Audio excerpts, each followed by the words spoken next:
علاقے میں کھڑا ہوں اس کو جان محمد روڈ کوئٹہ کہتے ہیں۔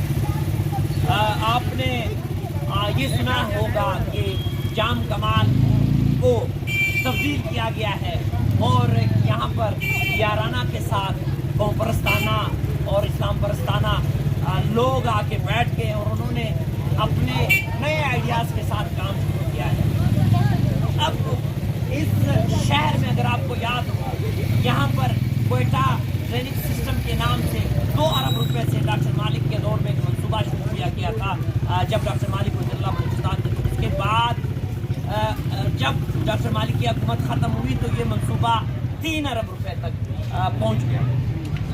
اس منصوبے کے 3 ارب روپے کے پہنچنے کے بعد یہ انکوائری یہاں پر کرپٹ لوگوں کے سردار نیب کے پاس تھے، جن کے بیگ پتہ نہیں وہ کدھر ملتے ہیں، جو بیگ ہیں جس میں پیسے رکھے جاتے ہیں، یہ کہتے ہیں ہم نے مشتاق بھیسانی سے پیسے برآمد کیے۔ ان کے بیگوں میں ان سے چوری کا پیسہ جو ہے، جو کرپشن کا پیسہ تھا، وہ نیب کے ہر شخص آیا، جس نے بھی آیا اس کے چولی میں یہ ڈلتا رہا اور یہ پیسہ جاتا رہا۔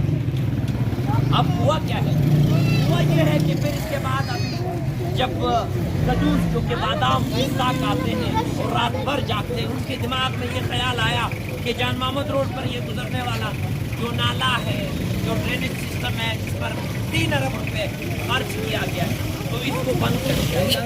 پھر راتوں رات جو ہے اس ڈرینیج سسٹم کے اندر جو ہے انہوں نے لا کر کے مٹی ڈال دیا گیا ہے۔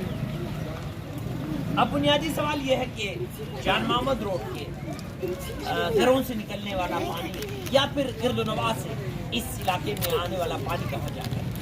یہ بنیادی سوال ہے جس کا جواب ہم آپ کے نظام کے 10 کلومیٹر بھاگنے والے، روزانہ 10 کلومیٹر بھاگنے والے چیف سیکرٹری پاکستان کے چھوڑے جا رہے ہیں۔ ان سے یہ پوچھتے ہیں کہ کیا ہم نے آپ کو یہاں سے یا ماڈلنگ کے لیے یہاں بطور صبح ہم آپ کو پیسہ ادا کر رہے ہیں، یا نظام کا سہارا بننے، نظام چلانے کے لیے؟ آپ کی اور زرداری کے قصے، دوستی کے قصے مشہور ہیں، لیکن ہم نے اسی مٹی میں دفن ہونا ہے۔ ہم آپ کو قطعی طور پر یہ اجازت نہیں دیں گے آپ سمیت کسی کو کہ اس شہر کے ساتھ کھلواڑ کرے۔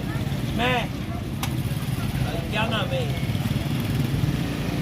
یہ چیف جسٹس، ان سے بھی میں مطالبہ کرتا ہوں کہ خدا کیجیے اللہ اکبر کر کے یہاں